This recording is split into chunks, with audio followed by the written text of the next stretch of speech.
grande édition d'information. Monsieur, dame, bonsoir. Merci d'avoir choisi la télévision Dunia pour vous informer. C'est une circulation fluide et des conducteurs totalement à l'aise au volant de leur voiture. Page inter de cette édition. Voilà Hugo Chavez quand il s'agit de parler en public.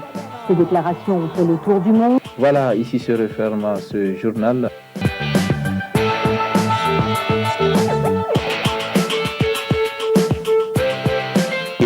Ami wai ne lemanti kala harino kan dubo ne bongu sibanda masu kallon da sauraron mu barkanmu da yau.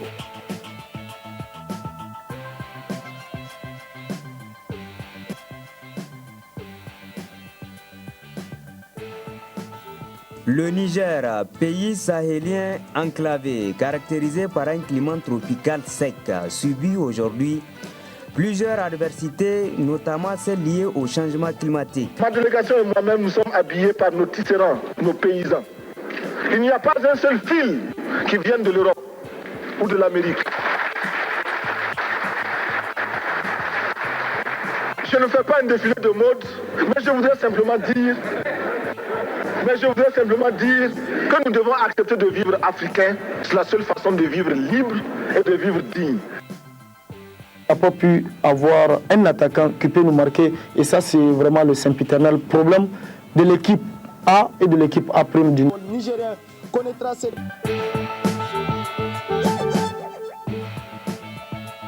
grande édition d'information.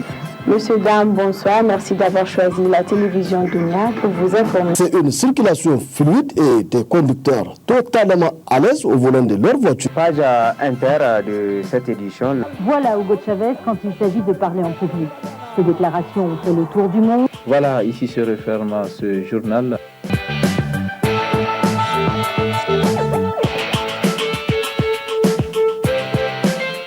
Ami wai ne lemanti kala harino kan dubo ne bongu sibanda masu kallon da sauraron mu barkanmu da yau.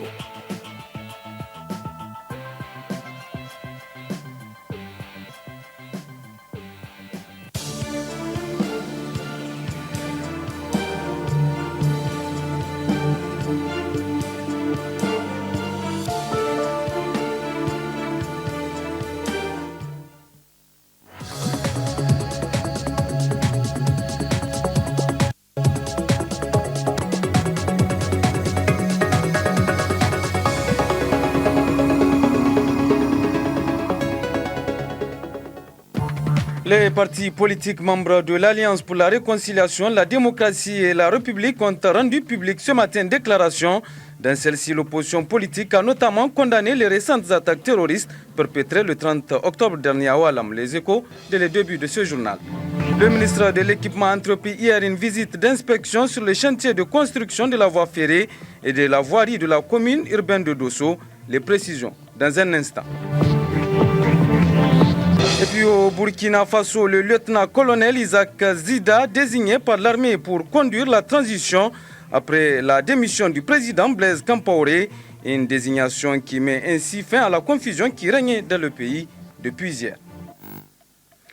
Vous êtes sur la toute première chaîne de télévision H24 du Niger et vous faites bien d'ailleurs, mesdames et messieurs, bonsoir et merci d'être avec nous pour cette grande édition d'information.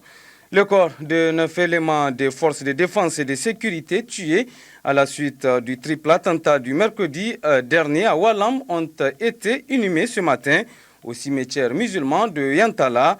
Aussi, la levée de corps des illustres disparus a eu lieu à la morgue de l'hôpital national de Niamey. C'était en présence du président de la République, chef suprême des armées, ainsi que le chef de file de l'opposition politique, Isidore Banaba.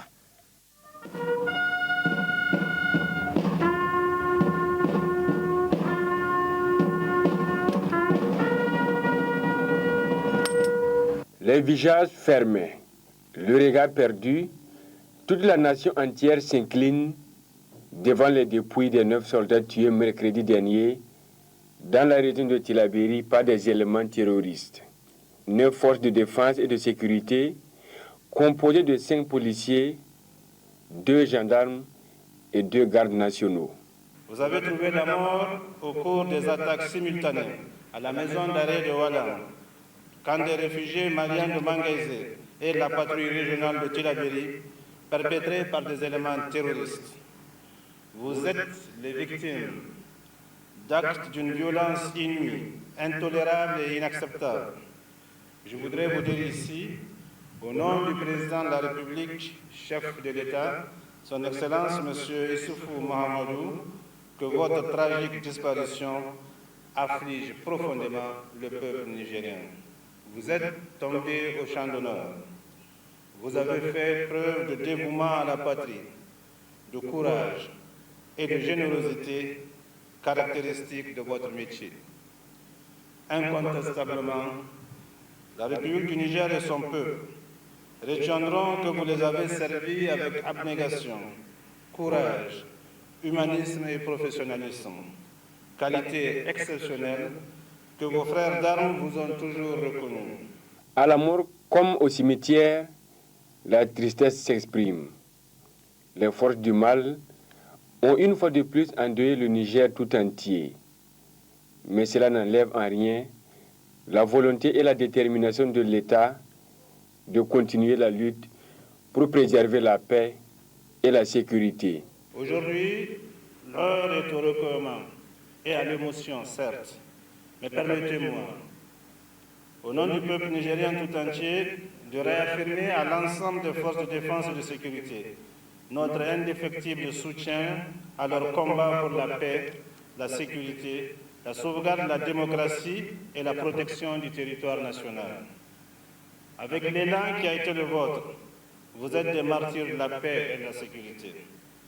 Nous transformerons cette peine en une volonté féroce de vaincre ces forces obscurantistes de notre âge pour que triomphe à jamais la liberté.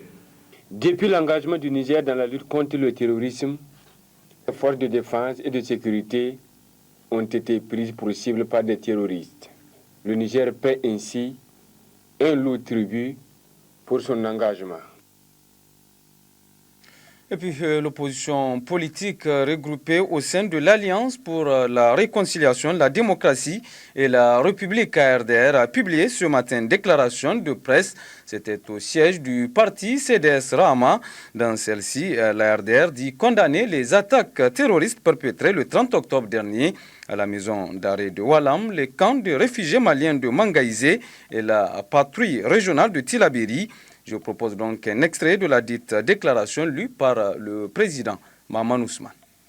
Notre pays vient d'être à nouveau victime d'attaques simultanées par des éléments terroristes contre la prison de Walam, le camp de réfugiés maliens de Mangaïsé et la patrouille régionale de Tillabéri en mission à Banibangou.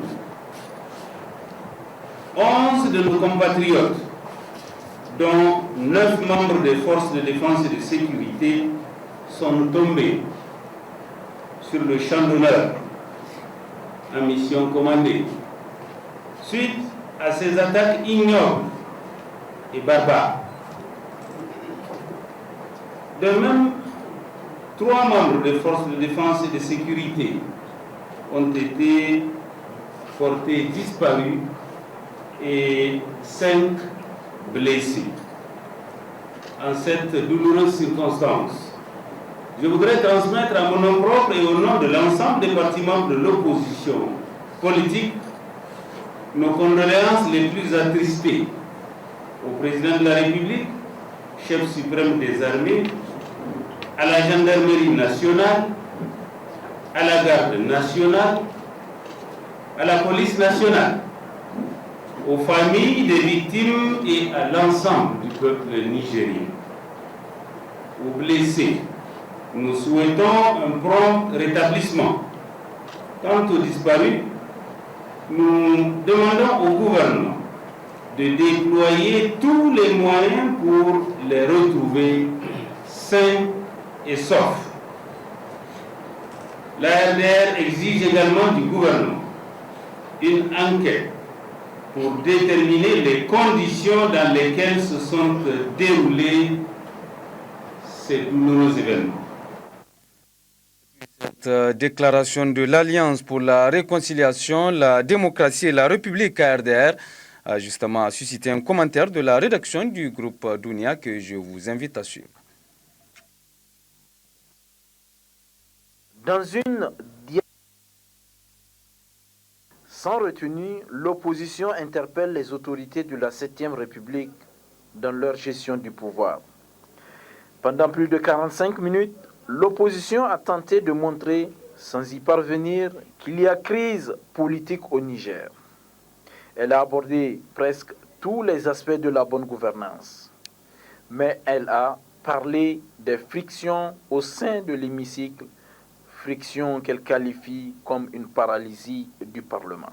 L'ARDR a aussi insisté sur les dissidences au sein des partis politiques qu'elle suppose comme un concassage délibéré et un débauchage de ses militants par le pouvoir. Elle a abordé des thèmes relatifs à la justice, à la corruption, dans des termes si durs et directs contre le chef de l'État en personne et qui ressemblent à des insultes qu'à une critique de sa gouvernance. L'opposition est aussi revenue sur la conférence de presse du ministre de l'Intérieur dont elle conteste certaines affirmations sans pour autant apporter des preuves contraires. Autre constat au cours de cette réunion, pour lui donner un caractère solennel, c'est l'ancien président de la République, Mahaman Ousmane, qui a lu la déclaration. On a aussi remarqué l'absence de certains ténors de la RDR et singulièrement ceux de l'Oumana et du MNSD Nassara. Direction l'hémicycle de l'Assemblée nationale où les députés tous bords politiques confondus ont rendu public ce matin une déclaration. La dite déclaration est aussi relative à l'attaque terroriste perpétrée à Walam. Les élus nationaux ont réaffirmé leur soutien au gouvernement dans sa lutte contre le terrorisme au Sahel et présenté leurs condoléances aux familles éplorées des victimes. Par résolution numéro 1 du 16 janvier 2013, l'Assemblée nationale a autorisé l'envoi des troupes dans le cadre de la mission internationale de soutien au Mali sous conduite africaine MINUSMA, répondant ainsi à un devoir de solidarité vis-à-vis d'un pays frontalier et frère. Par cet engagement, notre pays a tenu à participer volontairement et efficacement au rétablissement de la paix et de la stabilité au Mali et dans la sous-région, contribuant ainsi à la sécurité internationale. Malheureusement, les forces du mal, se réclamant de l'islam, aveuglées par leur seul désir de semer le chaos et la désolation dans notre sous-région, ont mené plusieurs opérations contre nos vaillants soldats et endeuillé les familles et par-delà toute la communauté nationale.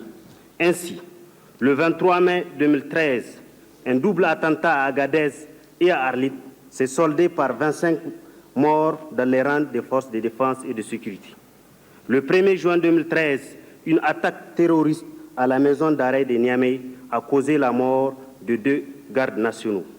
Le vendredi 3 octobre 2014, les éléments de notre contingent au Mali, sous mandat des Nations Unies, en mission de ravitaillement, sont tombés dans une embuscade qui a occasionné la mort de 9 éléments de nos forces de défense et de sécurité. Les dernières attaques en date du 30 octobre 2014 contre la maison d'arrêt de Walam, le camp des réfugiés maliens de Manguézé et la patrouille régionale de Tilaberi se sont soldées par 10 morts, dont 9 agents des forces de défense et de sécurité, une jeune femme civile et 2 blessés. Face à cette situation, l'Assemblée nationale du Niger, affligée par les pertes en vies humaines, présente ses sincères condoléances aux familles des victimes et à l'ensemble des forces de défense et de sécurité. Condamne avec force ces actes barbares, inhumains et ignobles qui desservent l'islam et la communauté musulmane. Réaffirme son engagement à accompagner le président de la République et le gouvernement dans leur engagement indéfectible pour assurer la sécurité des personnes et des biens et la défense de l'intégrité du territoire national. Salue et rend hommage à nos forces de défense et de sécurité pour leur bravoure dans l'accomplissement de leur noble mission. S'engage à appuyer toute initiative tendant à renforcer les capacités des forces de défense et de sécurité. demande au gouvernement d'engager les Nations Unies à mettre à la disposition du contingent nigérien au Mali davantage de moyens pour lui permettre de mener à bien sa mission avec efficacité et succès.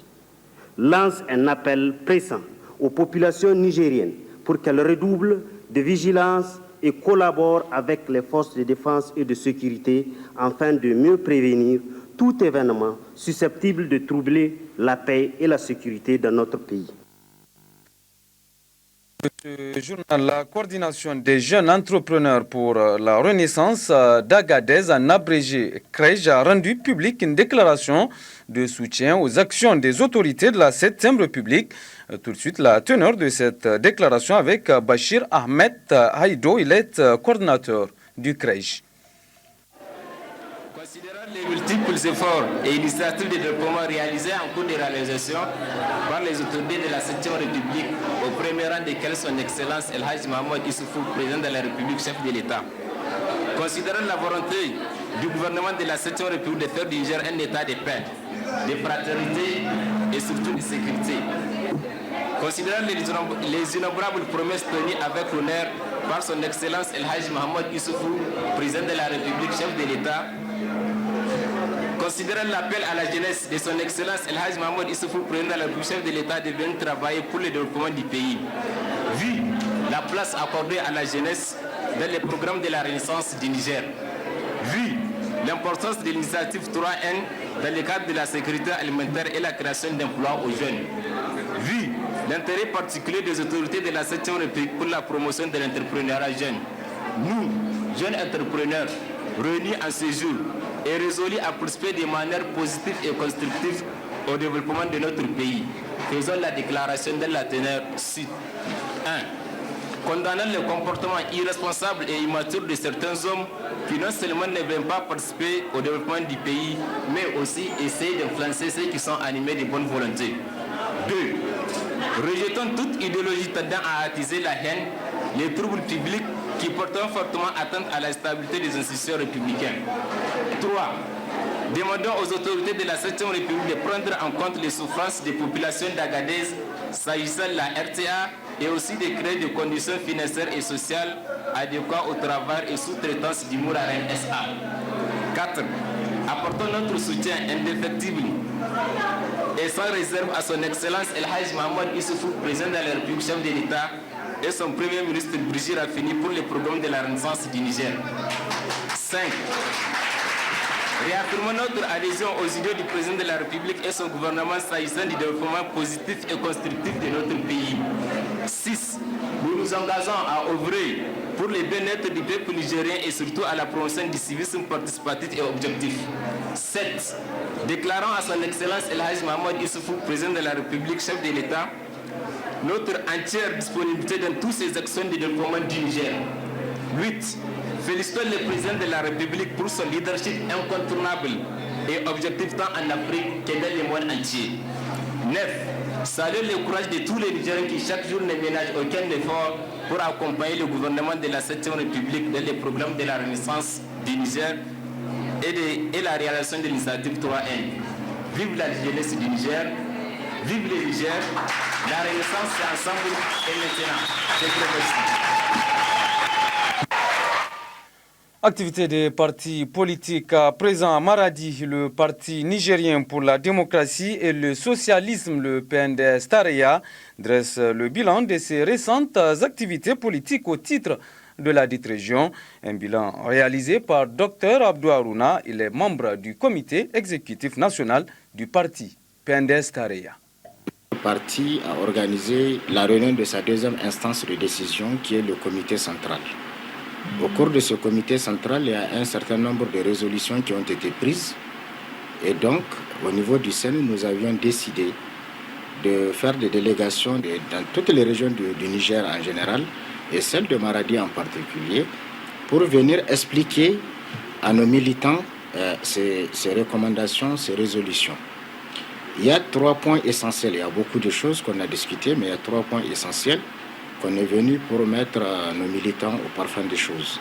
La première des choses, c'est que, comme vous le savez, nous avons eu beaucoup de gens qui se sont affiliés à notre parti Donc nous sommes venus pour assurer qu'il y ait une cohésion entre nos anciens militants et nos nouveaux militants. Il faut que nos militants comprennent que nous avons un seul nom, nous sommes des militants du PNDS Tarayé. Donc ça, c'est l'une des choses que nous sommes venus faire dans toutes les régions du Niger. Ensuite, le deuxième point de résolution du comité central, c'était aussi de discuter avec nos militants sur le projet de construction du siège national à Niamey. C'est un siège pour le parti. Nous sommes venus consulter notre base, leur expliquer et attendre la contribution de tout un chacun pour que ce projet soit une réalité. Et le troisième point que nous sommes en train de discuter avec nos bases et que nous expliquons à nos bases, c'est le fichier biométrique. Vous savez qu'il y a eu le comité national qui a été mis en place. Il y a ces démembrements qui sont en train d'être mis en place. Donc, nous sommes venus pour expliquer aux gens, voilà ce qui va vous trouver. On a demandé la mobilisation de toute la population pour que ce projet de fichier biométrique soit une réalité au Niger.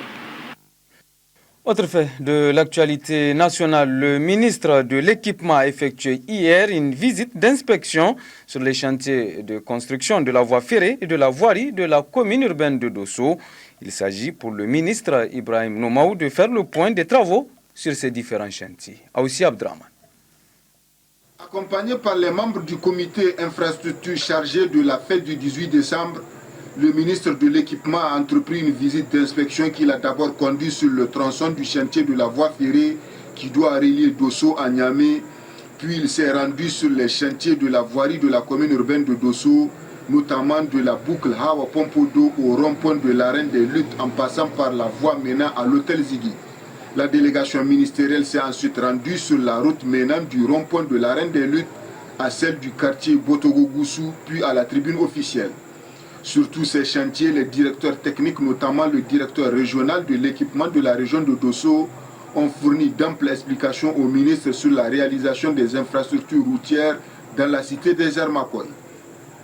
Malgré le retard accusé dans l'exécution de ces travaux depuis le début de leur réalisation, le ministre de l'Équipement est satisfait de cette visite, mais rappelle aux entrepreneurs lors d'une conférence qu'il a conjointement animée avec le ministre d'État à la présidence qu'il ne reste plus que 40 jours pour achever tous ces travaux. Ces travaux, Inch'Allah, vont se terminer dans les délais.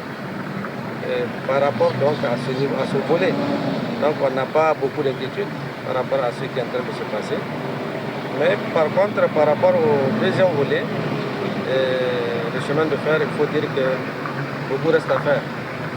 Et en tout cas, premièrement, on s'est rendu compte que les engagements pris lors de la visite du président pour maximiser les équipes, travailler 24 sur 24 jusqu'à présent, cela se fait attendre. Il faut dire qu'à notre niveau, il y avait une réunion où on a en tout cas calé certaines fréquences par rapport à comment évoluer pour finir dans les délais, mais jusqu'à présent aussi, ces dispositions prises n'ont pas été mises en œuvre.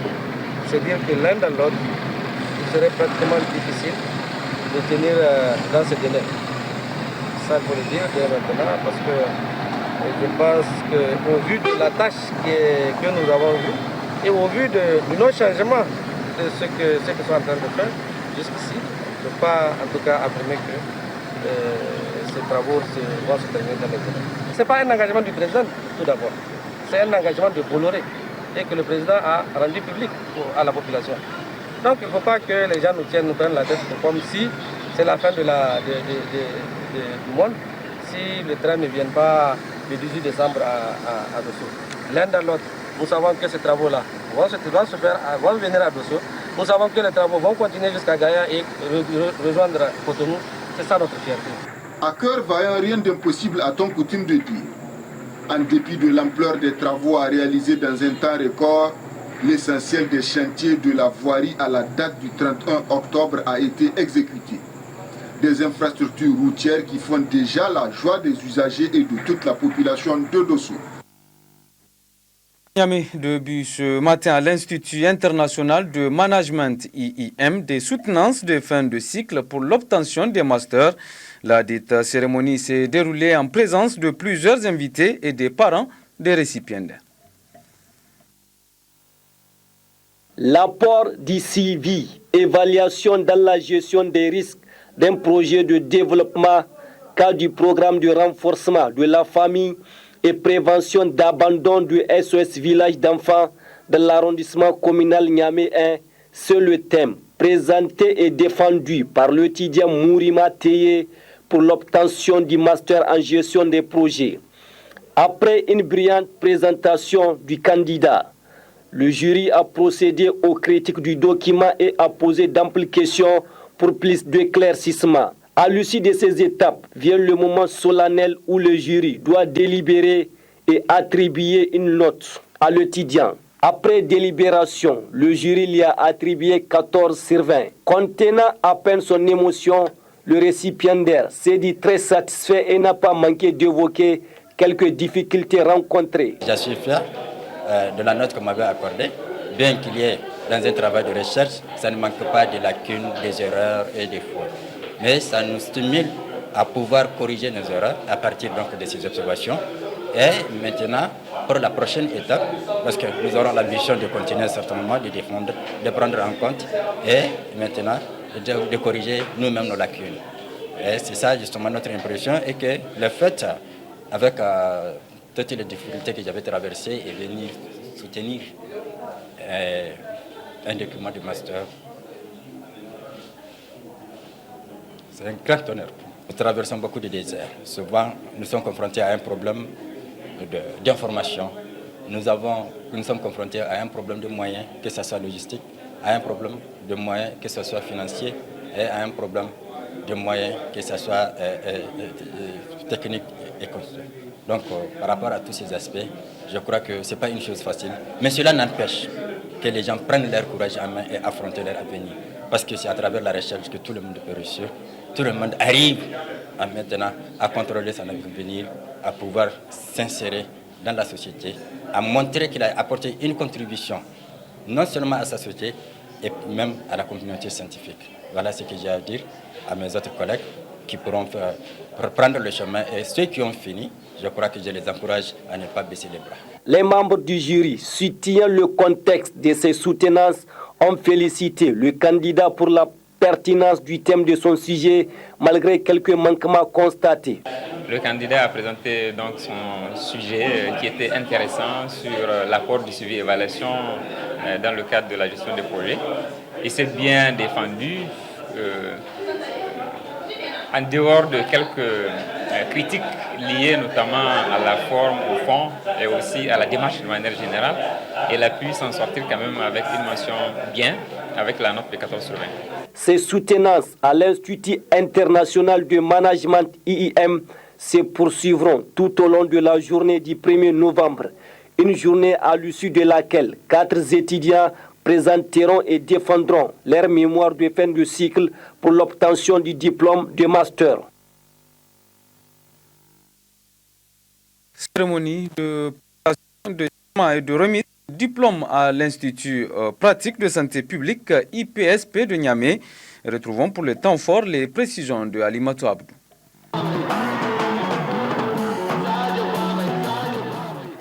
À travers la présente cérémonie, l'Institut pratique de santé publique IPSP de Niamey entend procéder à la remise des attestations aux étudiants admis à l'examen de certification d'État session 2014. Ils sont au total 254 candidats qui se sont présentés. 237 sont admis, soit un taux de réussite de 94%.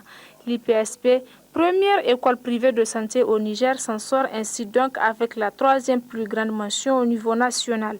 Le directeur général, après avoir fait le bilan des résultats de l'IPSP d'Agadez et de Maradi, est revenu sur les résultats de Niamey. Avant de vous donner les résultats de l'IPSP Niamey qui nous intéressent ici, je voudrais peut-être vous donner d'abord les résultats des IPSP qui sont à Agadez et à Maradi. À Agadez, nous avons fait 100%. À Maradi, l'IPSP a fait 94%. Il faut préciser aussi que le premier de la section ASB de la région de Maradi vient de l'IPSP. Le premier de la section IDE de la région de Maradi vient de l'IPSP. Pour les résultats de l'IPSP de Niamey,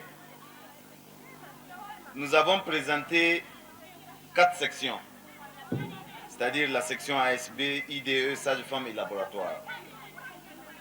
Pour la section ASB, nous avons présenté à Niamey 197 candidats. 185 sont admis. Ça veut dire que nous avons eu 94%. Pour les IDE, nous avons présenté 43 candidats et sur les 43, les 38 sont admis. Donc 89%. Au niveau des sages-femmes, il y a eu 9 candidates et les 9 sont admises, donc 100%.